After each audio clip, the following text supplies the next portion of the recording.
Hello everyone, welcome to BSP Pharmacy. I am Nikita Gupta and as we started our subject Pharmacology 1 Unit 2 Multiple Choice Questions. So जैसे कि हम discuss कर रहे थे हमारा subject pharmacology 1 की multiple choice questions के बारे में, तो फर्स्ट यूनिट से रिलेटेड हमने एमसीक्यूज जो कि जनरल फार्माकोलॉजी से थे उनको डिस्कस किया और अब हम स्टार्ट करेंगे सेकेंड यूनिट को जिसमें हम जो फार्माकोलॉजी के पार्ट्स हैं that is pharmacokinetics and pharmacodynamics उनसे रिलेटेड क्वेश्चंस को यहाँ पर डिस्कस करेंगे। तो स्टार्ट करते हैं यूनिट सेकंड के एमसीक्यूज। फर्स्ट क्वेश्चन है कि the following statement is not true for the potency of a drug. Drug की पोटेंसी से रिलेटेड कौन सा स्टेटमेंट है जो सही नहीं है। मैंने ऑलरेडी डिस्कस किया हुआ है आपके साथ पोटेंसी। पोटेंसी का मतलब होता है कि अगर एक ड्रग कम डोज के अंदर ही बहुत अच्छा इफेक्ट दे रही है, मैक्सिमम इफेक्ट दे रही है, तो हम कहेंगे कि वो ड्रग उतनी ही ज्यादा पोटेंट है। ठीक है, तो आपके पास ऑप्शंस हैं कि refers to a dose of drug which is needed to produce a certain degree of response. अगर आपकी ड्रग की वो डोज जो कि पर्टिकुलर रिस्पॉन्स देने के लिए नीडेड है उसको उसकी पोटेंसी बोला जाता है? नहीं, उसको उसकी इफेक्टिविटी बोला जाएगा कि भाई वो उतनी इफेक्टिव है। देन है कि can be related to that cognates to be relative position of its dose response curve on the dose axis। Dose response curve के अंदर जो उसका डोज एक्सिस होता है उसकी रिलेटिव पोजीशनिंग को बताता है? नहीं। It is often not a major consideration in the choice of drug. नहीं, बहुत ही मेजर कंसिडरेशन है। बिल्कुल गलत बात है कि मेजर कंसिडरेशन नहीं है। फोर्थ है कि it reflects the capacity of a drug to produce a drastic response. ये आपके ड्रग की कैपेसिटी को बताता है कि वो कितना ज्यादा ड्रास्टिक रिस्पॉन्स दे सकती है। देखो, वैसे तो इसने पूछा है कि कौन सा स्टेटमेंट है जो सही है ना, यानी कि नॉट ट्रू पूछा है, यानी कि 3 स्टेटमेंट होंगे जो ट्रू होंगे और एक स्टेटमेंट होगा जो ट्रू नहीं होगा, है ना। तो दोबारा समझो इस बात को कि यहां पर हमने कहा कि भाई पोटेंसी का मतलब है कि आपकी ड्रग की वो डोज जो यहां पर हम देंगे और ड्रग की डोज देने पर वो अपना मैक्सिमम इफेक्ट देंगे मिनिमम डोज के अंदर। तो यहां पर ड्रग की वो डोज जो कि इसकी रिस्पॉन्स के लिए जरूरी है ना, इसका जो भी पर्टिकुलर रिस्पॉन्स आता है उसके लिए जरूरी है, उसको उसकी पोटेंसी बोला जाता है। ठीक बात है, लेकिन मतलब स्टेटमेंट ये सही होगा, पर यहाँ पर एक चीज और हमको कंसिडर करनी होगी कि वो कितनी मिनिमम डोज है जिसके अंदर वो मैक्सिमम आपका आउटपुट दे पाती है, वो उतनी ही ज्यादा आपकी पोटेंट ड्रग कहलाती है। पर उसमें हम कंपैरिजन कर रहे होते हैं पोटेंसी का। यहाँ पर एक नॉर्मल अगर हम एक कहेंगे कि नॉर्मली पोटेंट है या नहीं, तो भाई कितनी ड्रग की डोज में कितना रिस्पॉन्स दे रही है वो उसकी पोटेंसी है, तो स्टेटमेंट हो गया सही। नेक्स्ट है कि जब हम यहाँ पर डोज रिस्पॉन्स कर्व बनाते हैं तो ये डोज हो गया, आपके डोज के रिस्पेक्ट में जो रिस्पॉन्स आ रहा है उसको हम कर्व की फॉर्म में बता रहे हैं। तो यहाँ पर हम ये देखते हैं कि भाई ये जो डोज का एक्सिस होता है ना, ये कहाँ पर हमको देखने को मिल रहा है, यानी कि कितनी डोज पर हमें मैक्सिमम यहाँ पर रिस्पॉन्स देखने को मिल रहा है, वो आपकी पोटेंसी को रिप्रेजेंट कर रहा है, तो सही बात है। थर्ड है कि एक मेजर कंसिडरेशन नहीं है, तो ये थोड़ा सा मुझे कंफर्टेबल नहीं लग रहा क्योंकि मेजर कंसिडरेशन है, क्योंकि जब भी हम ड्रग को चूज करेंगे तो मोस्टली हम चाहेंगे कि हम पोटेंट ड्रग को ही चूज करें, है ना, क्योंकि पोटेंट ड्रग्स जो होती है ना वो मिनिमम डोज में मैक्सिमम रिस्पॉन्स देती हैं, तो इसलिए हम मोस्टली पोटेंट ड्रग को ही चूज करना चाहते हैं। तो ये एक मेजर कंसिडरेशन है वैसे। बाकी फोर्थ है आपके पास कि भाई ये आपकी ड्रग की कैपेसिटी को बताती है कि कितना ज्यादा ड्रास्टिक रिस्पॉन्स ही दे सकती है। तो बेसिकली कितना रिस्पॉन्स ही दे सकती है ड्रग, उसकी कैपेसिटी ही होती है पोटेंसी, कि भाई आपकी ड्रग की इतने डोज के अंदर इतना रिस्पॉन्स आएगा, यही पोटेंसी रिप्रेजेंट करती है। तो सारे ऑप्शन सही गलत थोड़ा सा समेशन हो रहा है यहाँ पर, ये मुझे गलत लग रहा है। यहाँ पर आंसर ये दिया हुआ है वैसे, पर मेरे को ये सही लग रहा है कि मेजर कंसिडरेशन होता है, ये ऐसा नहीं है कि ये मेजर कंसिडरेशन नहीं होता। तो according to me correct answer should be C option. वैसे आपको डी दे रखा है यहाँ पर according to me answer should be C. Next question है which of the following is always true. इनमें से कौन सा स्टेटमेंट है जो कि ट्रू है, सही है, कि a more potent drug is more effective. भाई पोटेंट ड्रग इफेक्टिव होती है, सही बात है, कि a potent drug is safer. देखो पोटेंट ड्रग सेफ होती भी है क्योंकि कम डोज रहती है यहाँ पर और इफेक्ट होता है, लेकिन एक चीज ये है कि भाई उसके साथ साइड इफेक्ट्स कितने एसोसिएट हो रहे हैं वो भी चीज एक कंसिडरेशन रहता है जब भी ड्रग को चूज किया जाता है तब। अब मोर potent drug is clinically superior. हाँ, अगर प्रायोरिटी वाइज देखा जाए तो पोटेंट ड्रग को हम थोड़ी सी सुपेरिटी देते हैं, लेकिन पोटेंट ड्रग को अकॉर्डिंग टू डिजीज और according to the patient conditions को यहाँ पर कंसिडरेशन में लेकर के फिर हम ड्रग की डोज दी जाती है।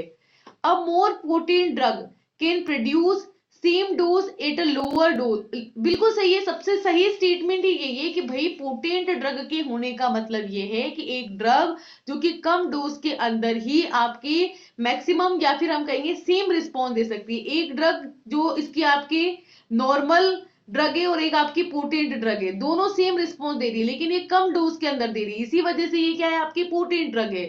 तो क्या ये सेफ भी है, तो वो डिपेंड है कि भाई इसके साथ साइड इफेक्ट्स क्या क्या आ रहे हैं, तो वो पर्टिकुलर डोज रिलेटेड मतलब ड्रग रिलेटेड टॉपिक हो जाएगा कि भाई ड्रग जो भी है यहाँ पर जो पोटेंट ड्रग है उसके साथ क्या क्या साइड इफेक्ट्स हैं, है ना, नॉर्मल ड्रग के कंपैरिजन में इसको यूज करेंगे नहीं करेंगे, क्लिनिकली सुपीरियर होगी या नहीं होगी, या फिर यही इफेक्टिव होगी क्या, है ना। क्योंकि कई बार क्या होता हो सकता है इसके साइड इफेक्ट्स ऐसे आ रहे हो कि इसको फिर भी चूज ना किया जाए जबकि ये पोटेंट है फिर भी। तो यहाँ पर इन सारी चीजों को कंसिडरेशन में लेकर के हम डिसाइड करते हैं कि कौन सी ड्रग देनी है या नहीं देनी। तो करेक्ट आंसर तो ये है पोटेंट ड्रग के बारे में कि कम डोज के अंदर भी सेम रिस्पॉन्स दे पाती है। तो correct answer is the D. Next question है कि ड्रग की एफिकेसी से मतलब ये है कि ड्रग जो होता है, ड्रग कितनी एफिकेसी है मतलब कितनी इफेक्टिव है आपकी ड्रग, है ना, यानी कि कितना मैक्सिमम इफेक्ट वो दे सकती है। लेकिन यहाँ पर एक और चीज होती है कि इफेक्टिविटी के अंदर हम ड्रग डोज को काउंट नहीं करते। ड्रग डोज आप ज्यादा दे करके ज्यादा इफेक्ट भी यहाँ पर प्रोड्यूस करवा सकते हो, है ना। तो वो है एक चीज। एफिकेसी का मतलब होता है, देखो दो चीजें हैं, एक तो है एफिनिटी कि कितनी जाकर के बाइंड हो रही है, और एक है आपकी एफिकेसी कि कितनी ज्यादा आपकी यहाँ पर इफेक्टिव है ड्रग, ठीक है, कितनी ज्यादा आपकी इफेक्टिव है उसको यहाँ पर रिप्रेजेंट करता है ड्रग की एफिशिएंसी के साथ। तो ड्रग की एफिशिएंसी का क्या मतलब है कि that range of disease in which the drug is beneficial, कि यहाँ पर ये बताता है कि ड्रग की रेंज जिसके अंदर ड्रग बेनिफिशियल होती है, नहीं, maximum intensity of response that can be produce by a drug, हाँ कि भाई आपकी एक ड्रग मैक्सिमम कितना रिस्पॉन्स दे सकती है वो उसकी आपकी एफिशिएंसी है। नेक्स्ट है dose of a drug needed to produce half maximum effect, नहीं, dose of a drug that is needed to produce therapeutic effect, नहीं, थेराप्यूटिक इफेक्ट से हम थेराप्यूटिक इंडेक्स निकालते हैं और थेराप्यूटिक इफेक्ट जो होती है वो आपकी वहां पे रेंज ग्राफ के बेसिस पे निकालते हैं। यहां पर है कि आपकी वो ड्रग की डोज जो कि मैक्सिमम इंटेंसिटी का इफेक्ट दे सकती है उसको बोलेंगे ड्रग की एफिशिएंसी। नेक्स्ट क्वेश्चन है higher efficiency of a drug is necessary confers. देखो हाई एफिशिएंसी कब चाहिए, जब हमको हाई रिस्पॉन्स चाहिए, है ना। तो हाई एफिशिएंसी ड्रग का कब नीड होती है, जब हमको हाई यहाँ पर क्या चाहिए होता है, रिस्पॉन्स होता है, जो थेराप्यूटिक इफेक्ट होता है वो हायर चाहिए होता है। तो सेफ्टी जब हमको चाहिए होती है, नहीं, देखो ड्रग की इफेक्टिविटी हमेशा एक मेजर कंसिडरेशन होता है, लेकिन हम सारी चीजों को कंसिडर करते हैं जब हम ये डिसाइड करते हैं ना कि आपको ये ड्रग लेनी है या नहीं लेनी है इस पर्टिकुलर डिजीज के ट्रीटमेंट के लिए। तो सिर्फ ये नहीं देखा जाता कि ड्रग कितनी इफेक्टिव है या ड्रग कितनी पोटेंट है, सारी चीजों को कंसिडरेशन में लेते हैं कि ड्रग कितनी सेफ है ना, थेराप्यूटिकली इफेक्ट कितना दे रही है, कितने इसके साथ साइड इफेक्ट्स आ रहे हैं, इस पर्टिकुलर कंसंट्रेशन में कहीं लीथल कंसंट्रेशन तो नहीं हो गई है ये, है ना, टॉक्सिसिटी तो नहीं कर देगी। या एक और चीज होती है कॉस्ट सेविंग, है ना, क्योंकि अगर ज्यादा कॉस्टली हो गई तो भी जो कंज्यूमर होगा वो नहीं लेगा, तो कॉस्ट सेविंग को भी एक कंसिडरेशन में लेना पड़ता है। तो बहुत सारी चीजों को कंसिडरेशन में लेकर के ड्रग को डिसाइड किया जाता है और वो पर्टिकुलर प्रिस्क्राइब की जाती है, ठीक है। तो यहाँ पर ड्रग की एफिशिएंसी का मतलब है कि ड्रग की वो कैपेसिटी जो मोर इंटेंस रिस्पॉन्स यहाँ पर दे सकती है उसको बोलते हैं हायर एफिशिएंसी ड्रग की, ठीक है।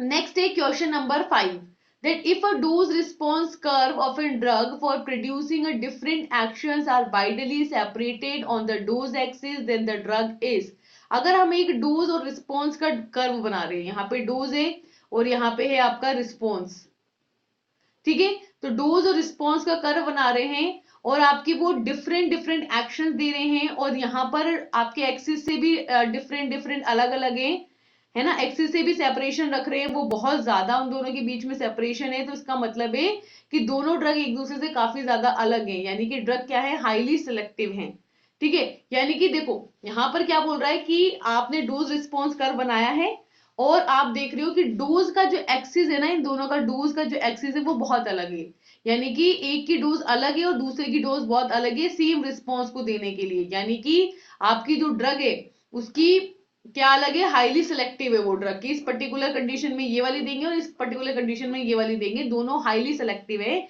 उस पर्टिकुलर सिचुएशन के लिए। तो correct answer will be the highly selective. Highly potent का मतलब तो ये होगा कि भाई आपकी एक ड्रग कम डोज में है फिर भी उतना ही इफेक्ट आ रहा है, दूसरी ज्यादा डोज में है फिर भी उतना इफेक्ट आ रहा है, तो ये वाली ज्यादा पोटेंट हो गई जो कम डोज में सेम इफेक्ट दे रही है। ठीक है। और एफिशिएंसी का मतलब ये है कि आपकी डोज दोनों की सेम है लेकिन डोज सेम होने पर भी जिसका इफेक्ट यहां पर ज्यादा होगा वो आपकी हाईली एफिशिएंसी हो जाएगी। और टॉक्सिक में तो टॉक्सिसिटी के लिए डिस्कशन होगा, वो टॉक्सिसिटी की बात नहीं कर रहे हैं हम एक्शन की बात कर रहे हैं। So correct answer is highly selective. Next question is compare to the drug named within parentheses which of the following drug having higher potency but the lower efficiency। अगर हम कंपेयर करें तो ये जो ड्रग्स यहां पर दी हुई है, ठीक है, ये सारी वैसे मोस्टली आपकी नार्कोटिक एनाल्जेसिक से बिलोंग कर रही है ना, सेडेटिव हिप्नोटिक्स में आ जाती हैं ये आपकी सेडेटिव हिप्नोटिक हो गई है ना, ये आपके नार्कोटिक हो गई, ये आपकी डायूरेटिक हो गई, ये भी डायूरेटिक है ना। अब इसके अंदर हमको बताना है कि कौन सी ड्रग है जिसकी पोटेंसी तो ज्यादा है लेकिन एफिशिएंसी कम है। ठीक है, तो करेक्ट आंसर है यहाँ पे डायजेपाम, है ना। इसकी जो है एफिशिएंसी कम होती है, एफिशिएंसी मतलब कि ये है कि इसकी ज्यादा डोज दोगे तब ज्यादा इफेक्ट होगा, है ना। एफिशिएंसी इसकी कम है मतलब ऐसे कंपैरेटिवली, लेकिन पोटेंसी फिर भी इसकी ज्यादा होती है। तो करेक्ट आंसर इज डायजेपाम, जो कि पेंटोबार्बिटोन के नाम से आपके आती है। केमिकल नेम पेंटोबार्बिटोन है, बाकी जो ब्रांड नेम है वो इसका डायजेपाम। नेक्स्ट क्वेश्चन है the therapeutic index that is TI of a drug is a measure of. Therapeutic index किस बात को बताता है, ड्रग की सेफ्टी को, है ना। थेरापुटिक इंडेक्स में बेसिकली हम क्या करते हैं, LD50 और ED50 का रेशियो लेते हैं, है ना, कि लीथल डोज कितनी है इफेक्टिव डोज की कंपैरिजन में, इसी को रेशियो को मेजर करते हैं। तो यहाँ पर टीआई जो है वो किसको बताता है, सेफ्टी को बताता है। तो correct answer is A. Just a second. So the correct answer is safety, की थेरापुटिक इंडेक्स किसको बताता है, सेफ्टी को बताता है।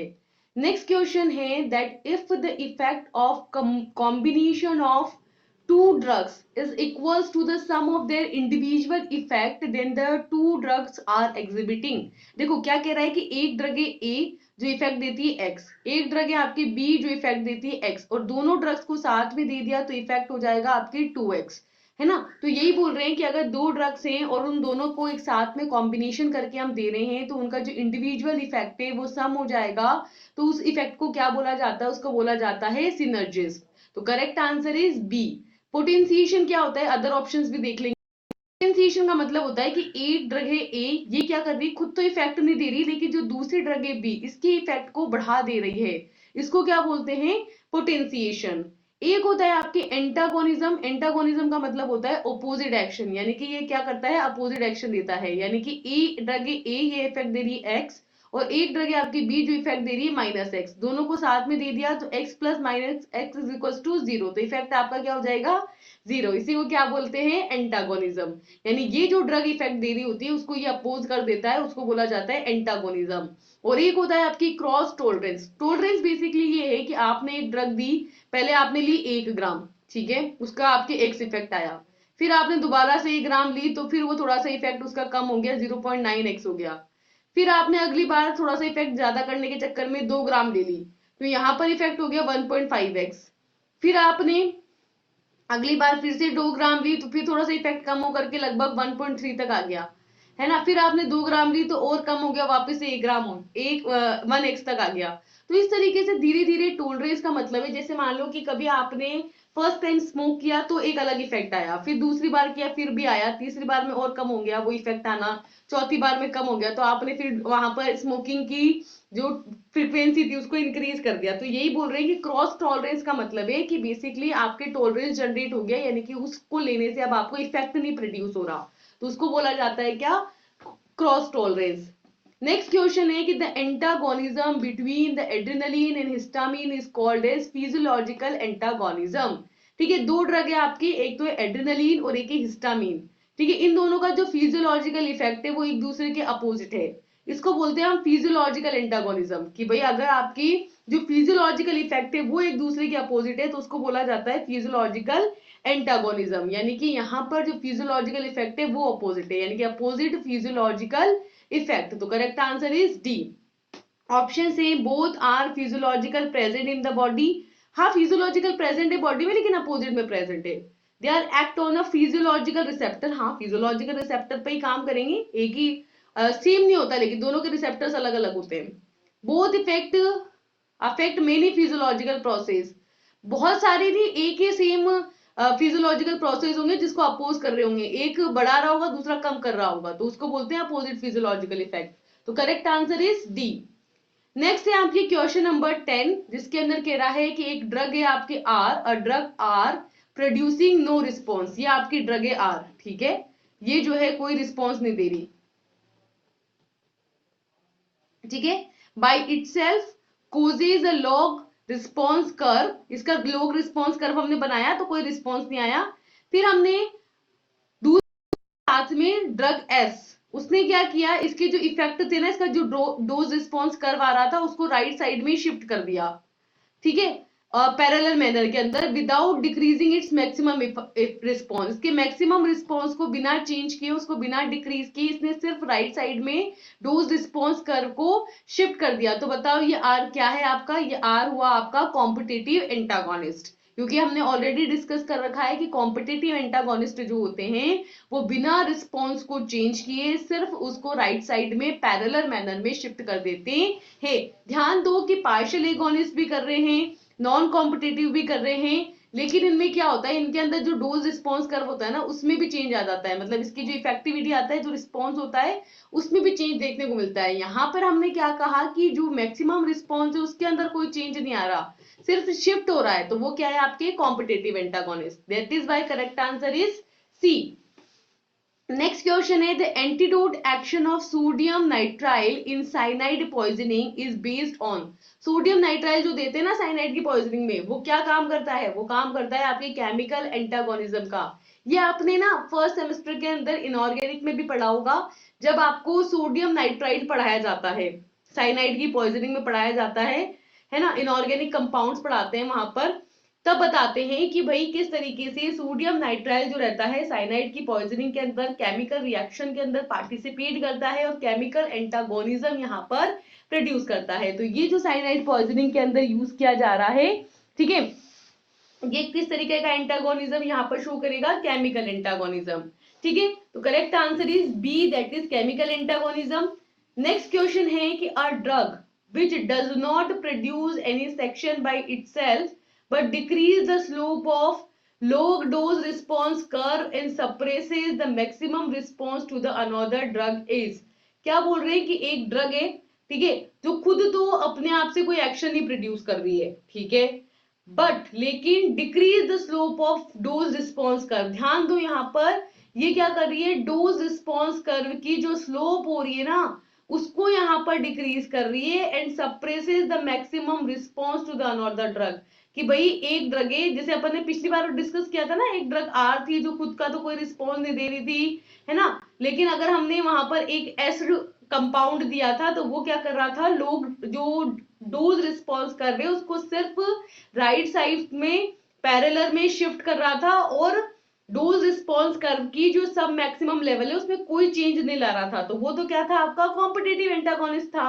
अब यहाँ पर क्या हुआ, ये जो मैक्सिमम रिस्पॉन्स है वो सप्रेस हो गया, वो डिक्रीज हो गई उसकी स्लोप, तो यहाँ पर कौन सा एंटागोनिस्ट हुआ, नॉन कॉम्पिटिटिव एंटागोनिस्ट। तो correct answer is non competitive antagonist. Next है आपका question number 13, that the following is a not feature of competitive antagonist। competitive antagonist का कौन सा फीचर नहीं है, ठीक है, तीन फीचर होंगे मतलब एक नहीं होगा। देखो, chemical resemblance with the agonist, हाँ, कि एगोनिस्ट के साथ केमिकली रिसेम्बलेंस करता है, इसी वजह से यहाँ पर जो आपका रिसेप्टर होता है ना, तो यहाँ पर जहां पर एगोनिस्ट जाके बाइंड हो सकता है वहीं पर आपका क्या होता है, कॉम्पिटिटिव एंटागोनिस्ट आकर के कंपीट करता है उस एगोनिस्ट के साथ, और बाइंड करने की कोशिश करता है और केमिकली रिसेम्बलेंस दिखता है, मतलब दिखने में सेम लगता है, तो वहां पर रिसेप्टर पे जाके इजीली बाइंड हो जाता है। नेक्स्ट ऑप्शन है कि parallel right shift of the agonist log response curve, जो लॉग रिस्पॉन्स कर्व है आपकी उसको राइट साइड में शिफ्ट करता है, बिल्कुल सही है ना, शिफ्ट करता है बिना मैक्सिमम इफेक्ट को चेंज किए, सिंपली राइट साइड में शिफ्ट करता है। Next is suppression of the maximum agonist response, agonist का जो मैक्सिमम रिस्पॉन्स है उसको सप्रेस कर देता है, नहीं हमने यही तो कहा कि जो इफेक्ट है, जो रिस्पॉन्स है उसको सप्रेस नहीं करता, सिर्फ शिफ्ट करता है डोज रिस्पॉन्स कर्व को। And appear reduction in agonist affinity for the receptor, हाँ एगोनिस्ट को खुद बाइंड नहीं होने देता, एगोनिस्ट की जो एफिनिटी होती है रिसेप्टर के साथ उसको कम करके खुद आके बाइंड हो जाता है, तो ये भी सही स्टेटमेंट है। तो गलत क्या है, see that it suppress of maximum agonistic response, की जो मैक्सिमम एगोनिस्ट रिस्पॉन्स है उसको सप्रेस करता है, नहीं करता, गलत है ये। ठीक है, नेक्स्ट क्वेश्चन है कि the dose of the following class of drug has to be adjusted by repetitive measurement of the affected physiological parameters. ठीक है, क्या कह रहे हैं कि आपकी जो ड्रग की क्लासेस हैं या आपकी ड्रग की क्लासेस बताई गई हैं, इनके अंदर कौन सी ऐसी डोज है जिसको हम एडजस्ट करेंगे कि जब हम इसको रिपीटेड मैनर में देंगे तो रिपीटेड मेजरमेंट के अंदर जो आपकी फिजियोलॉजिकल पैरामीटर्स हैं वो अफेक्ट होंगे। ठीक है, तो दोबारा समझो क्या कह रहे हैं कि आपकी जो यहाँ पर क्लास ऑफ ड्रग्स है उनको एडजस्ट करना है ना, कि वो रिपीटेड मेजरमेंट में जो आपके फिजियोलॉजिकल पैरामीटर्स है उनको यहाँ पर ज्यादा अफेक्ट ना करें। तो आपके ऑप्शन है oral contraceptives, anti epileptics, anti depressants and oral anticoagulants. तो correct answer is oral anticoagulants. ये जो ओरल एंटीकोगुलेंट्स होते हैं बेसिकली ओरली दिए जाते हैं, कोगुलेशन को अपोज करते हैं, यानी कि कोगुलेशन होने से रोक देते हैं, यानी कि ब्लड के अंदर जो ब्लड का फ्लो है उसको यहाँ पर ही क्या करते हैं, रेगुलेट करते हैं। और फिजियोलॉजिकल पैरामीटर्स को जब इनको रिपीटेड मेजर किया जाता है तो वहां पर फिजियोलॉजिकल पैरामीटर जो है वो आपका एडजस्टेड रहता है, वो यहाँ पर चेंज नहीं होता। बेसिकली हम ब्लड के लेवल फ्लो को यहाँ पर चेक करते हैं। ठीक है, नेक्स्ट है question number 15 that which of the following is in competitive antagonist of GABA. GABA का ये तो याद रखना पड़ेगा आपको कि गाबा का जो कॉम्पिटिटिव एंटागोनिस्ट है वो है bicuculline, but a non competitive antagonist of diazepam, की डायजेपाम का तो नॉन कॉम्पिटिटिव एंटागोनिस्ट है और गाबा का कॉम्पिटिटिव एंटागोनिस्ट है कौन, बाइकुकुलिन, की याद रखना है ना। ऐसे ही फ्लूमाजीन का भी याद रखना है, ये भी एक आपके एंटागोनिस्ट होता है ना। पिक्रोटोक्सिन भी एंटागोनिस्ट होता है, तो ये ध्यान रखना है कि ये किसका एंटागोनिस्ट है। ठीक है, जैसे कि बाइकुकुलिन जो है गाबा का तो कॉम्पिटिटिव है और डायजेपाम का नॉन कॉम्पिटिटिव है। नेक्स्ट क्वेश्चन है कि a drug which is generally administered in a standard dose without the need of dose individualisation, कि एक ड्रग है जिसको हम स्टैंडर्ड डोज में ही देते हैं, उसको हम ड्रग को इंडिविजुअलाइज नहीं करते, उसके बिना सीधा ही स्टैंडर्ड डोज में दे देते हैं, वो कौन सी ड्रग है। तो ये भी ध्यान रखना है, इसका भी आंसर है मेबेंडाजोल, याद रखना है इसको, मेमोरी बेस्ड क्वेश्चन है। नेक्स्ट क्वेश्चन है which of the following statement is not true for the fix dose combination formulation. Fix dose combination formulation का मतलब होता है कि वो डोज जिसके अंदर जो ड्रग की डोज होगी ना फॉर्मुलेशन के अंदर वो आपकी फिक्स रहेगी कि इतनी ही डोज देनी है आपके। तो कौन सा स्टेटमेंट है जो यहाँ पर इसके लिए आपकी ट्रू नहीं है, यानी कि 3 स्टेटमेंट होंगे जो ट्रू होंगे और एक होगा जो ट्रू नहीं होगा। तो देखो पहला है कि बहुत ही ज्यादा कन्वीनियंट होते हैं, सही बात है, they are more convenient. Fix dose combination तो ऑब्वियस ही बात है ना कन्वीनियंट होगी, क्योंकि ऑलरेडी फिक्स्ड होगा वहां पर डोज, तो आपको बार बार डोज कैलकुलेशन करने की जरूरत नहीं पड़ेगी, डोज फिक्स करने की जरूरत नहीं पड़ेगी। ठीक है, सेकंड है that they are contraindicated to one of the components does not contraindicate the formulation. ठीक है, कि कॉन्ट्राइंडिकेशन में क्या है कि ये क्या करते हैं आपकी फॉर्मुलेशन को कॉन्ट्राइंडिकेट करते हैं to one of the component, कि जैसे आपकी पूरी फॉर्मुलेशन है, फॉर्मुलेशन के अंदर आपके बहुत सारे कंपोनेंट हैं, तो यहाँ पर एक कंपोनेंट जो रहेगा दूसरे कंपोनेंट को आपके कॉन्ट्राइंडिकेट नहीं करेगा, है ना। तो ये स्टेटमेंट सही है, हाँ, कि फिक्स डोज कॉम्बिनेशन में कॉम्बिनेशन होता है, यानी कि एक से ज्यादा ड्रग्स फॉर्मुलेशन होती हैं, तो एक ड्रग फॉर्मुलेशन दूसरे को अफेक्ट करेगी नहीं करेगी, तभी तो एक साथ हम बना करके रख देंगे, उसको फिक्स करके रख देंगे, तो ये तो सही हो गया। The dose of any one component can not be independently adjust. नहीं, इंडिपेंडेंट भी होती है, वो इंडिपेंडेंट भी एडजस्ट कर सकते हैं उसको, ऐसा कुछ नहीं है।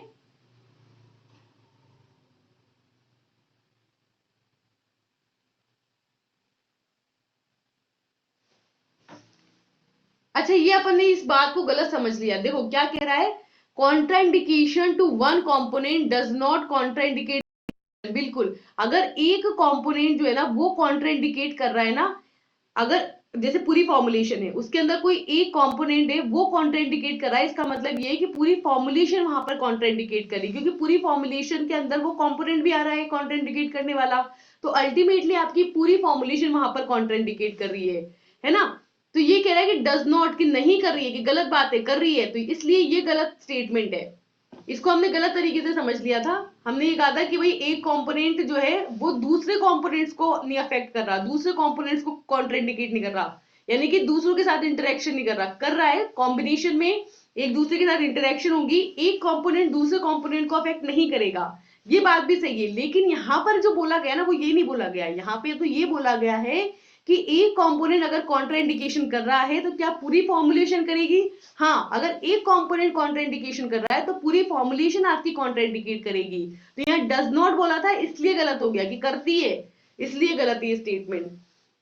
लास्ट स्टेटमेंट में कह रहा है कि the time course of action of different components में नॉट बी आइडेंटिकल, कि जो टाइम कोर्स होगा ना एक्शन करने का, डिफरेंट कंपोनेंट एक फॉर्मुलेशन के अंदर है ना, उनका जो एक्शन करने का टाइम कोर्स होगा मे नॉट बी आइडेंटिकल, हो सकता है कि वो आइडेंटिकल ना हो, है ना, इसकी भी प्रोबेबिलिटी है। अलग अलग कंपोनेंट अलग अलग तरीके से काम करेंगे, उनका अलग अलग टाइम कोर्स ऑफ एक्शन हो सकता है, तो ये तो हो सकता है, प्रोबेबिलिटी है। तो करेक्ट, इनकरेक्ट कौन सा है? B, B is incorrect. Next question है कि a fix dose of combination preparation, जब हम एक फिक्स डोज की कॉम्बिनेशन प्रिपरेशन बनाते हैं, ठीक है, it is mean for internal use, internal use के लिए बनी होती है, must not contain the following class of drug. तो इसके अंदर कौन सी ड्रग की क्लास आपकी नहीं आ सकती? थायाजाइड डायूरेटिक आ सकती है, फ्लोरोक्विनोलिन एंटी माइक्रोबियल आ सकती है, ठीक है, कॉर्टिकोस्टेरॉइड्स नहीं आएंगे, और H2 ब्लॉकर्स भी कॉम्बिनेशन में देते हैं, कॉर्टिकोस्टेरॉइड्स नहीं देते हैं यहाँ पे कॉम्बिनेशन में। तो correct answer is C, memory based है। नेक्स्ट है fix dose combination formulation are not necessarily appropriate for, किसके लिए अप्रोप्रिएट नहीं होते हैं? तो देखो कि drug administered in standard dose, standard dose दे सकते हैं यहाँ पर, कोई इशू नहीं है। Drug acting by the same mechanism, देखो अगर सेम मैकेनिज्म के थ्रू ड्रग काम कर रही है ना तो कहीं एक बात बताओ कि ये एक ड्रग है, इसको भी इसी मैकेनिज्म से काम करना है, दूसरी ड्रग है इसको भी इसी से काम करना है, तो दोनों एक दूसरे को हिंडर नहीं करने लग जाएगी, है ना, दोनों में इशू, एक दूसरे को इशू करने लग जाएगी, तो वो नहीं होना चाहिए। फिक्स डोज कॉम्बिनेशन में ऐसी फॉर्मुलेशंस को कंबाइन करते हैं जो एक दूसरे को हिंडर किए बिना, है ना, अपना अपना काम करें और एक नेट रिजल्टेंट एक्शन देखने को मिले। तो सेम मैकेनिज्म के थ्रू काम करने वाली ड्रग्स को यहाँ पर उनके लिए ये अप्रोप्रिएट नहीं होती। एंटी ट्यूबरक्लोसिस ड्रग भी देते हैं इसके थ्रू, एंटी हाइपरटेंसिव्स भी देते हैं, और अभी हमने जैसे पहले देखा कि थायाजाइड डायूरेटिक्स यानी कि डायूरेटिक, एंटी माइक्रोबियल्स भी देते हैं, एलर्जी की H2 ब्लॉकर्स भी देते हैं। तो इस तरीके से कई सारी फॉर्मुलेशन हैं जो फिक्स डोज कॉम्बिनेशन में दी जाती है। तो करेक्ट आंसर इज बी।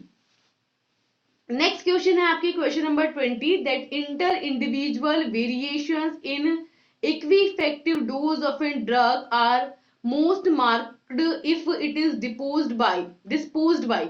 क्या बोल रहे हैं कि इंटर इंडिविजुअल जो वेरिएशन होता है यहाँ पर इक्वी इफेक्टिव डोज के अंदर, यानी कि ड्रग की आपकी डोज है वो आपकी इफेक्टिव डोज है, उस डोज के अंदर जो वेरिएशंस होते हैं आपके वो आपको कब देखने को मिलते हैं? जब जब आपकी ड्रग ग्लोमेरुलर फिल्टरेशन के अंदर जा रही होती है, ट्यूबुलर सिक्रीशन हो रहा होता है, both glomerular filtration and tubular secretion, and D is the hepatic metabolism. देखो क्या कह रहे हैं कि इंटर इंडिविजुअल वेरिएशन, यहां पर क्या हो रहा है, आपकी जो ड्रग है उनके बीच में वेरिएशन है, मतलब उनकी जो इफेक्टिव डोज है ना, ड्रग की इफेक्टिव डोज, उसके अंदर आपके यहाँ पर वेरिएशन आपको देखने को मिलेंगे। कब कब देखने को मिलता है आपकी ड्रग की जो इफेक्टिव डोज होती है उसमें वेरिएशंस कब देखने को मिलता है? अगर वो डिपोजिट हो जाती है, किसमें डिपोजिट हो जाती है?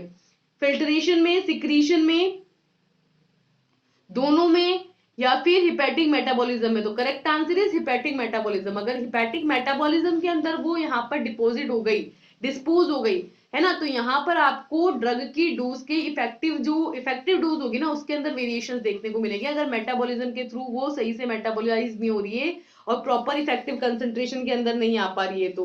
ठीक है, नेक्स्ट है आपके विच of the following is a natural penicillin. Natural penicillin कौन सी होती है? पेनिसिलिन जी आपकी नेचुरल होती है ना, बेंजाइल भी और प्रोकेन पेनिसिलिन भी।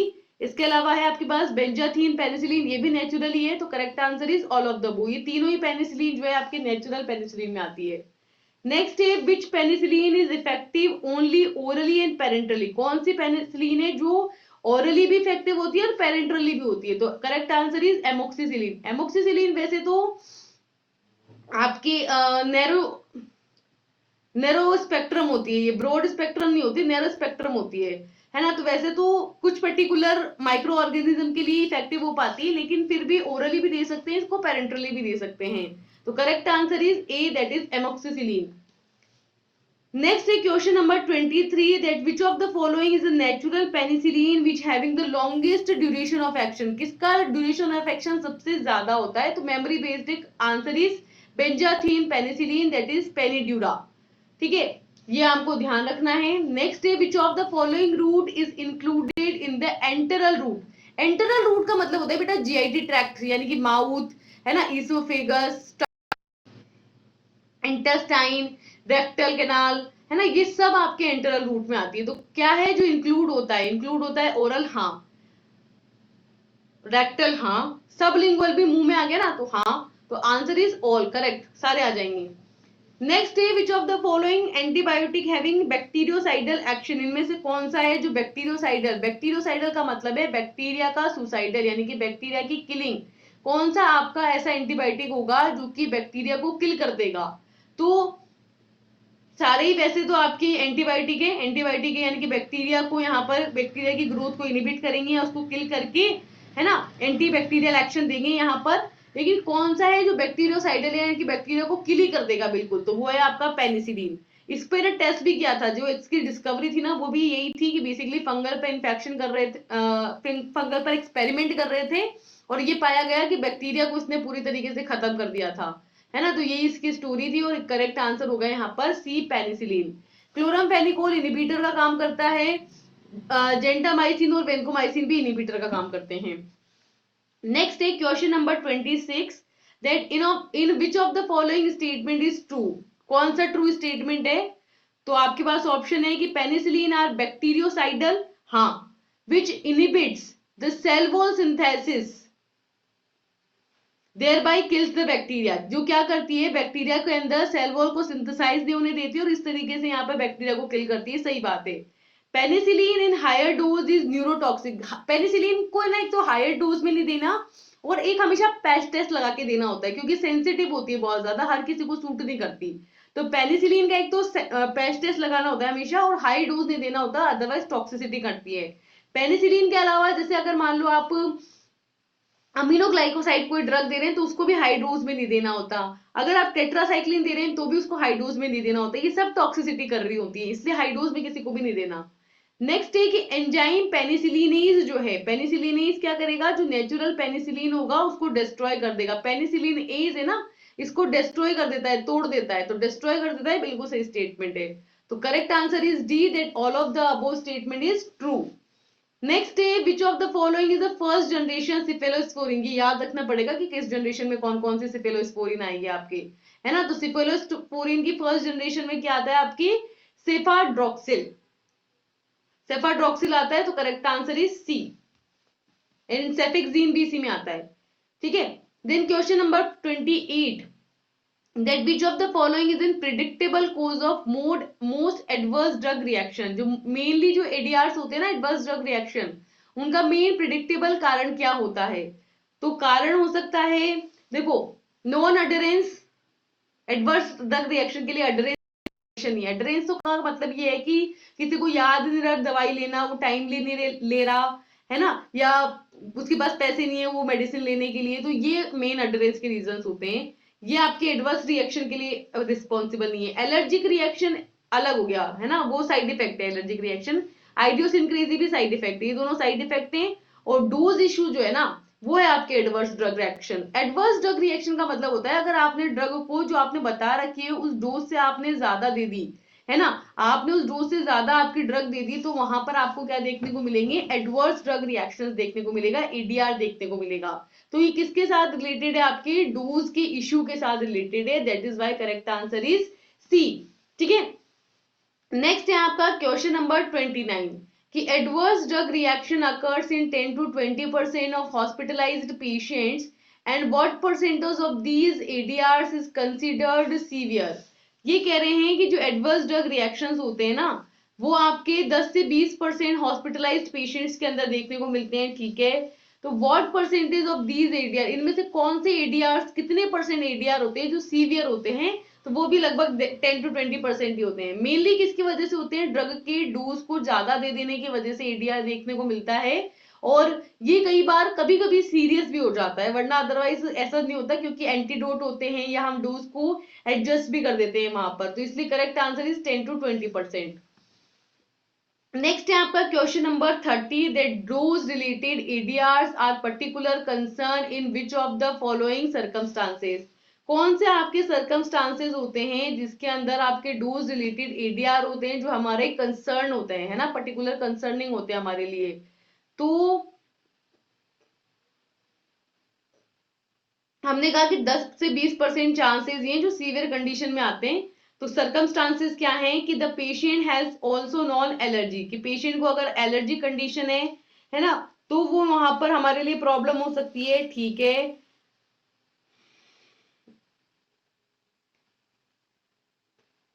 उसको कोई एलर्जी कंडीशन है, ये हो सकता है। Patient is also being treated with other drug, the drug is new on the market और the drug having narrow therapeutic index. तो डोज रिलेटेड जो एडीआर है ना वो मेनली वहां पर सर्कमस्टांसेस कर देते हैं जब ड्रग का जो थेराप्यूटिक इंडेक्स होता है ना वो आपके कम होता है। ड्रग का थेराप्यूटिक इंडेक्स कम होने का मतलब समझ रहे हो, कि जो ये डोज रिस्पॉन्स कर बनाया जाता है ना इसके अंदर एक रेंज होती है कि इससे कम अगर आपकी ड्रग की डोज है तो यहाँ पर इफेक्ट नहीं होगा, इससे ज्यादा अगर आपकी ड्रग की डोज है तो वो आपके लिए टॉक्सिक है। ये जो इन दोनों के बीच की ड्रग की डोज होती है ना सिर्फ वही आपके थेराप्यूटिक इफेक्टिव डोज होती है। ठीक है, तो यहाँ पर हम थेराप्यूटिक इफेक्टिव डोज के कि अगर आपकी ड्रग की रेंज यहाँ पर कम है, ये रेंज ही आपके नैरो है, तो यहाँ पर बहुत ज्यादा एडीआर की प्रॉब्लम देखने को मिलती है। क्योंकि क्या होता है कि थोड़ी सी भी ड्रग की डोज ज्यादा हुई तो वो टॉक्सिसिटी कर देगी, और थोड़ी सी भी ड्रग की डोज कम हुई तो इफेक्ट ही नहीं आ रहा। तो जो नैरो थेराप्यूटिक इंडेक्स वाली ड्रग होती है ना वहां पर एडीआर बहुत ही ज्यादा मैटर ऑफ कंसर्न बन जाता है। ठीक है, तो correct answer is D, that is drug having narrow therapeutic index. Next है आपका question number 31 that the elderly adhere to the treatment regimen as well as other adults all, but which of the following contribute to decrease adherence in the elderly।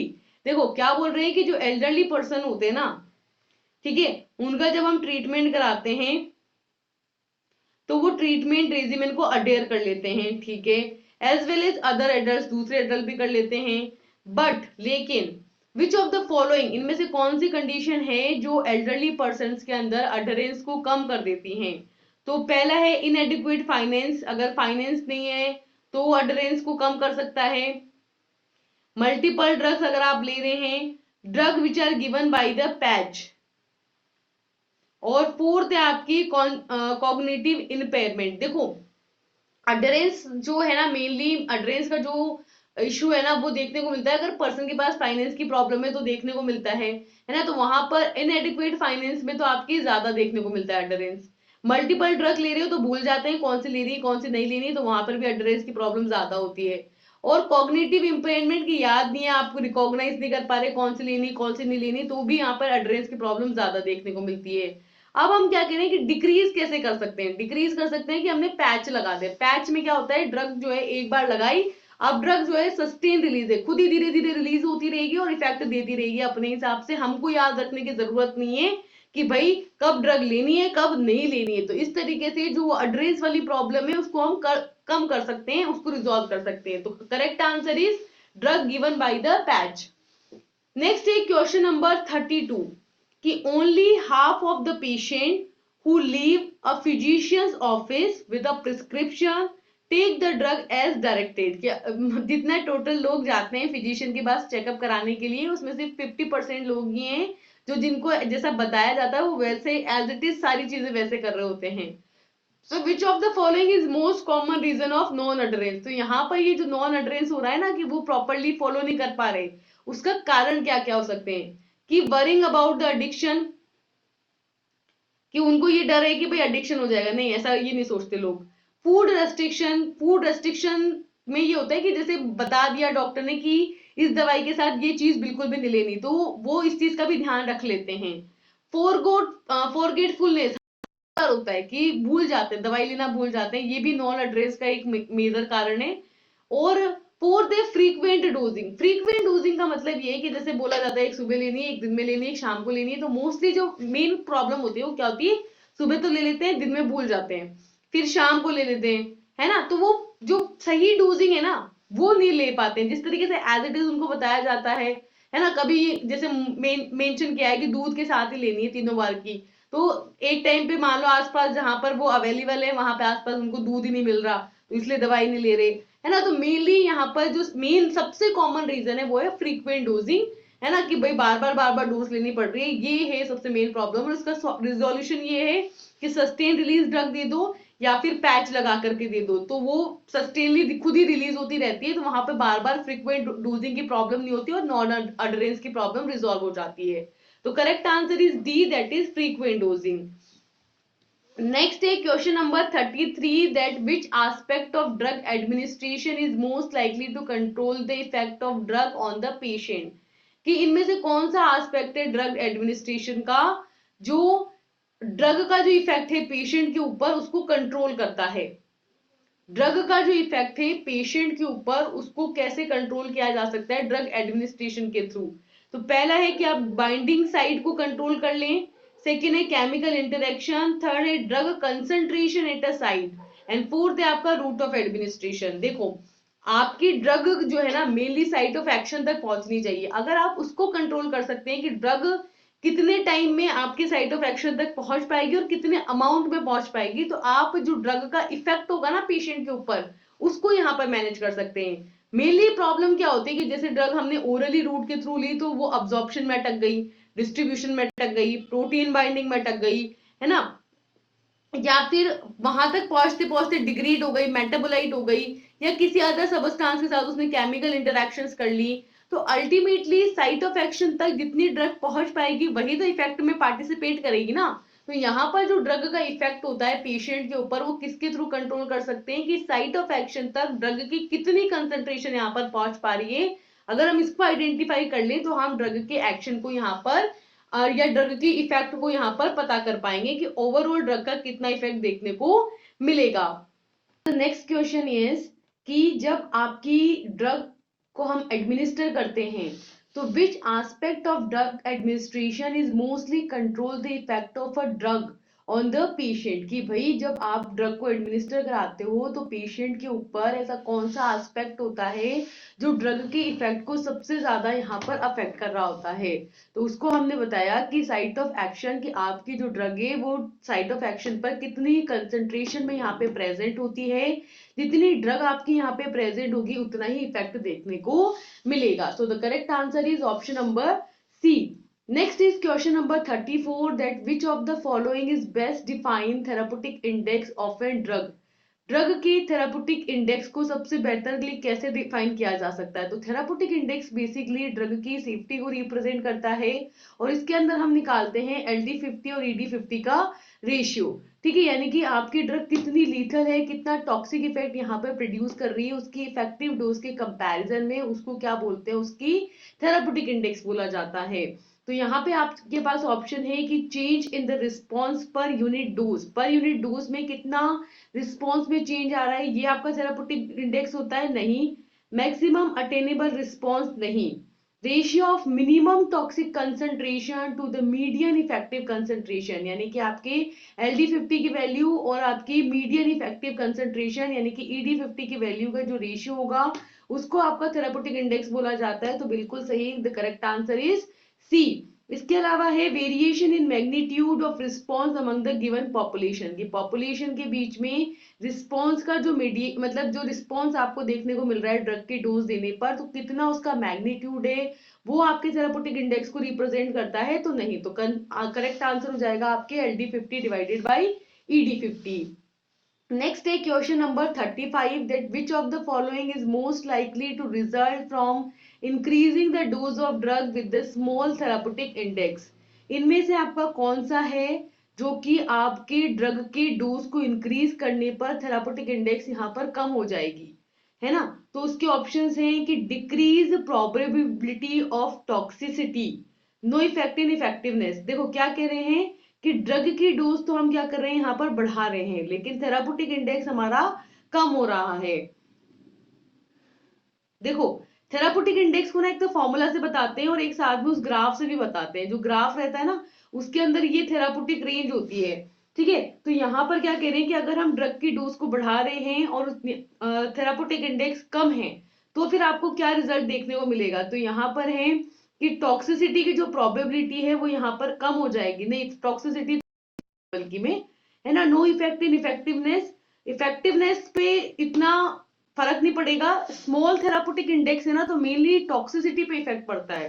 तो basically toxicity वाला answer ढूंढो। तो toxicity वाले में ये है कि increase probability of toxicity, toxicity की प्रोबेबिलिटी यहाँ पे बढ़ जाएगी, जबकि इफेक्टिवनेस पर जो है आपकी प्रभाव पड़ेगा, मतलब नो इफेक्ट इन इफेक्टिवनेस ऐसा नहीं होगा, इफेक्टिवनेस भी यहाँ पे अफेक्ट होगी लेकिन इन इफेक्टिवनेस हो जाएगी।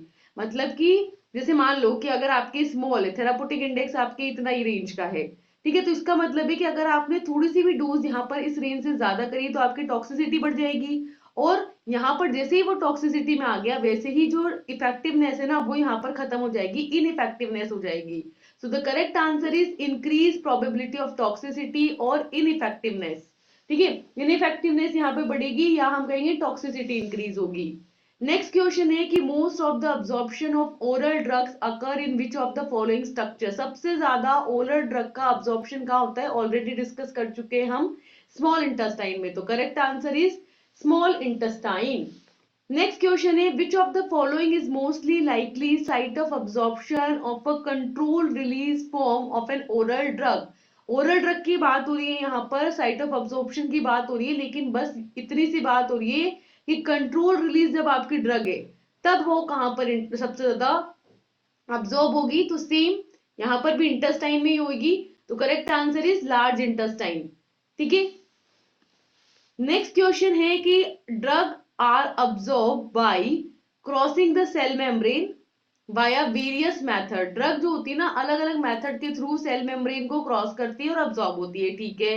विच of the following methods requires energy expenditure, इनमें से कौन सा मेथड है जिसमें एनर्जी एक्सपांड होती है, एनर्जी लगती है मतलब की, and may involve transport against against the concentration gradient. जब भी कंसंट्रेशन ग्रेडियंट के अगेंस्ट ट्रांसपोर्टेशन हो रहा है और एनर्जी लग रही है तो वो आपका कौन सा है, एक्टिव ट्रांसपोर्ट। तो correct answer is A, active transport.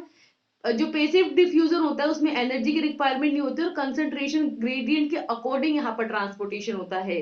Facilitated में भी कंसंट्रेशन ग्रेडियंट के अकॉर्डिंग ही होता है, लेकिन यहाँ पर सिंपली डिफ्यूजन नहीं होता है, यहाँ पर एक कैरियर मॉलिक्यूल होता है जो कि आपके डिफ्यूजन करा रहा होता है। पिनोसाइटोसिस को बोलते हैं वाटर ड्रिंकिंग, ठीक है। तो ये ड्रिंकिंग प्रोसेस होती है बेसिकली जिसके थ्रू यहाँ पर अब्जॉर्प्शन होता है। नेक्स्ट है question number 39, that bio equivalence indicates that the drug products when given to the same patient in the same dosage regimen resulting in an equivalent concentration of drug in plasma and tissues, thus bioequivalence drug are expected to, ठीक है। तो बायोइक्विवेलेंस इस तरह है कि जो drug product होते हैं जब उसे सेम पेशेंट को दिया जाता है, सेम डोजेज रेजिमेन में दिया जाता है, सेम कंसंट्रेशन में दिया जाता है, सेम प्लाज्मा और टिश्यू में दिया जाता है, ठीक है। तो आपके बायो इक्विवेलेंस में क्या चीज है जो यहाँ पर सेम आएगी, ऑब्वियस सी बात है अगर आप सब कुछ सेम कर रहे हो तो जो थेराप्यूटिक इक्विवेलेंस आएगा वो उसका सेम आएगा, ठीक है। तो हैविंग केमिकल इक्विवेलेंस, थेराप्यूटिक और इक्विवेलेंस थेराप्यूटिक इंडेक्स या फिर इक्विवेलेंस एक्टिव इंग्रेडिएंट्स नहीं, तो यहाँ पर जो थेराप्यूटिक इक्विवेलेंस आएगा आपका वो सेम आएगा। So the correct answer is B. Next question है that low bioavailability is most common with which of the following types of drug. ये कौन सी ड्रग है जिनके साथ आपको लोअर बायो अवेलेबिलिटी देखने को मिलेगी, मतलब यहाँ पर जो बायो अवेलेबिलिटी होगी ना वो आपकी कम होगी। बायो अवेलेबिलिटी का होने का कम होने का मतलब ये है कि आप अगर ज्यादा डोज भी दे रहे हो यहाँ पे तो वो जब सिस्टमिक सर्कुलेशन के अंदर जा रही है तो वहां पर बहुत ही कम अमाउंट रह जा रहा है। तो मेन रीजन क्या हो सकते हैं कि या तो फर्स्ट पास मेटाबॉलिज्म से होकर जा रही है जिसकी वजह से कम हो रही है, या प्रॉपरली अब्सॉर्ब नहीं हो पा रही है ना। तो ये मेन रीजन होते हैं। जैसे कि यहाँ पर ऑप्शन है आपके पास कि वन या day quick acting oral doses form, कि आपके जो ओरल डोजेस फॉर्म में आप ड्रग ले रहे हो और आपको क्विक एक्शन देखने को मिल रहा है, क्विक एक्शन देखने को मिल रहा है, तो बायो अवेलेबिलिटी कम कैसे हुई। सेकंड है कि लो रिलीज ओरल डोजेस फॉर्म, अगर स्लोली रिलीज हो रही है तो भी बायो अवेलेबिलिटी कम होगी नहीं। स्लोली रिलीज हो रही है तो धीरे धीरे लेकिन सिस्टमिक सर्कुलेशन में तो आ रही है ना, वो एक लेवल एक कंसंट्रेशन को तो मेंटेन कर ही रही है, तो यहां पर भी बायो अवेलेबिलिटी कम नहीं होगी। तीसरा ऑप्शन है कि doses form of combination drug with the different mechanism of action, की यहाँ पे जो ड्रग रहेगी आपके कॉम्बिनेशन ड्रग रहेगी है ना, डिफरेंट ड्रग्स रहेंगी जो कंबाइन में होगी और अलग अलग मैकेनिज्म ऑफ एक्शन को ये फॉलो करेंगी, डिफरेंट मैकेनिज्म ऑफ एक्शन को फॉलो करने लग जाएगी नहीं। नेक्स्ट है कि oral doses form of poorly water soluble and slowly absorb drug, की जो ओरल डोजेस फॉर्म में आपकी ड्रग रहेगी पुअरली वाटर सोल्यूबल होगी और स्लोली स्लोली यहाँ पर अब्सॉर्ब होगी ड्रग, है ना, कि आपकी जो अब ओरली रूट से लोगे ड्रग को तो वो वाटर में कम सोल्यूबल अगर वो हो रही है, सोल्यूबलाइज नहीं हो रही है तो, या फिर आपकी अब्सॉर्ब नहीं हो पा रही है तो सिस्टमिक सर्कुलेशन में नहीं पहुंच पा रही है, इसी की वजह से उसकी लो बायो अवेलेबिलिटी यहाँ पर देखने को मिलती है। सो the correct answer is D. Next is the question number 41 that which of the following is most reliable measurement of drugs bio availability, कि यहाँ पर ड्रग की बायो अवेलेबिलिटी का सबसे रिलायबल मेजरमेंट क्या होगा। ठीक है, तो आपके पास ऑप्शन है that area under the plasma concentration time curve, drug की बायो मेजर करना है तो क्या करेंगे बायो अवेलेबिलिटी के लिए, ये जो आप प्लाज्मा कंसंट्रेशन कर्व बनाते हो ना इसके अंदर का जो ये एरिया रहता है ना यही रहता है बायो अवेलेबिलिटी, तो यही आपका करेक्ट आंसर है ऑप्शन नंबर ए। इसके अलावा है blood level of a drug 1 hour after the administration, urinary level, और एक और है आपके पास कि first pass metabolism of drug, तो correct answer is area under the plasma concentration time curve. Next है when does the patent time period that is 20 year with exclusive rights for a new compound begin, जो वो 20 साल का patent का time होता है ना वो कब से शुरू होता है, तो when phase 1 of clinical studies completed and show safety in humans, when phase 2 is completed and shows efficiency in humans, when FDA approves the drug, or when FDA issues an investigational new drug exemption permit। देखो जब FDA जो रहती है ना वो IND यानी कि investigational new drug permit दे देती है, उसके बाद से 20 साल तक वो परमिट रहता है ना, ऐसा नहीं होता क्लिनिकल फेजेस से शुरू नहीं होता पेटेंट का टाइम, FDA अप्रूव करके उसको इशू करती है उसके बाद से होता है। ठीक है, तो correct answer is D. Next question is phase 4 post marketed surveillance pharmacovigilance occurs after the drug is approved and marketed, thus phase 4 typically involves all except which of the following। Phase 4 होती है आपकी post marketing surveillance या pharmacovigilance इसको बोला जाता है, इसके अंदर जो रहती है आपकी ड्रग जो रहती है वो अच्छे से अप्रूव हो जाती है, मार्केटेड अप्रूव होकर के मार्केटेड में आ जाती है। ठीक है, तो यहाँ पर फेज 4 जो होती है उसके अंदर सारी चीज होती है except assessment of drug efficiency, ये नहीं होता, लार्ज स्टडी पॉपुलेशन चलता रहता है, लॉन्ग स्टडी पीरियड्स चलते रहते हैं, inclusion of patient at, mainly जो फार्माकोविजिलेंस करने का या पोस्ट मार्केटिंग सर्विलेंस करने का जो मेन रीजन है ना वो है ड्रग की बहुत लॉन्ग टर्म पे जो एडवर्स इफेक्ट्स आ सकते हैं उनको पता करना, तो यहाँ पर एक लार्ज पॉपुलेशन को स्टडी किया जाता है, लंबे समय तक के लिए स्टडी करते हैं और उसमें उन पे जो भी एडवर्स इफेक्ट आ रहे होते हैं उनको स्टडी किया जाता है, तो बी सी और डी तो इसमें करते हैं, क्या नहीं करते हैं, ड्रग की एफिशिएंसी को टेस्ट यहाँ पर नहीं करते हैं, सो the correct answer is option number A. Next question है कि विच of the following is true when drug is highly tissue bound, जब आपकी ड्रग बहुत ज्यादा टिश्यू से बाइंड हो जाएगी तो डिस्ट्रीब्यूशन उसका कम हो जाएगा, जिसकी वजह से प्लाज्मा ड्रग कंसेंट्रेशन यहाँ पर कम हो जाएगी। सो मेटाबॉलिज्म रेट हाई हो जाएगी, नहीं। ड्रग डाइल्यूशन लो हो जाएगा, नहीं। वॉल्यूम ऑफ डिस्ट्रीब्यूशन यहाँ पर कम हो जाएगा, नहीं। प्लाज्मा ड्रग कंसेंट्रेशन कम हो जाएगी, बिल्कुल सही, कि यहाँ पे ड्रग डिस्ट्रीब्यूट प्रॉपरली नहीं हो पाएगी, इस वजह से प्लाज्मा ड्रग कंसेंट्रेशन कम हो जाएगी। Next question, extent of drug distribution into the tissues depend on which of the following, कि ड्रग का जो डिस्ट्रीब्यूशन होता है टिश्यूज के ऊपर, टिश्यूज में जो डिस्ट्रीब्यूशन होता है ड्रग का, वो किस पर डिपेंड करता है? ड्रग की बाइंडिंग एबिलिटी पर, drugs binding to the plasma protein, drug की जो बाइंडिंग एबिलिटी है प्लाज्मा प्रोटीन के साथ, ठीक है, उस पर डिपेंड करता है। नहीं, प्लाज्मा प्रोटीन बाइंडिंग अलग चीज होगी ना, टिश्यू के ऊपर कहां पे डिपेंड करेगी वो, नहीं। नेक्स्ट है ड्रग्स रेट ऑफ अब्जॉर्प्शन, नहीं। Drugs interaction with the other drug, नहीं। Drugs binding to the plasma protein, drugs tissues receptor. दोबारा समझो क्या कह रहे हैं कि the extent of drug distribution, की ड्रग आपकी कितनी डिस्ट्रीब्यूट हो रही है टिश्यूज के अंदर, ये किस बात पर डिपेंड करेगी? ये बात डिपेंड करेगी इस बात पर कि आपकी ड्रग अगर प्लाज्मा प्रोटीन बाइंडिंग में जा रही है तो वो फ्री नहीं है, वो फ्री नहीं है तो वो टिश्यूज पर जाकर के डिस्ट्रीब्यूट नहीं हो पाएगी और अच्छे से अपना एक्शन नहीं दे पाएगी। इसलिए यहाँ पर करेक्ट आंसर होगा क्या? A, that is drugs binding to the plasma protein. ठीक है, नेक्स्ट क्वेश्चन है which of the following is the basis of displacement interaction, drugs के बीच में डिस्प्लेसमेंट इंटरेक्शन का बेस क्या है? डिस्प्लेसमेंट इंटरेक्शन का मतलब है कि एक ड्रग हटेगी और दूसरी आकर के जुड़ेगी, है ना, तो उसका मेन बेस क्या है कि आपकी जो बाइंडिंग साइट है उस पर अगर सैचुरेशन हो गया है तो और ड्रग आके बाइंड नहीं हो पाएगी, वो हटेगी तब वहां पर ड्रग आके के जुड़ पाएगी।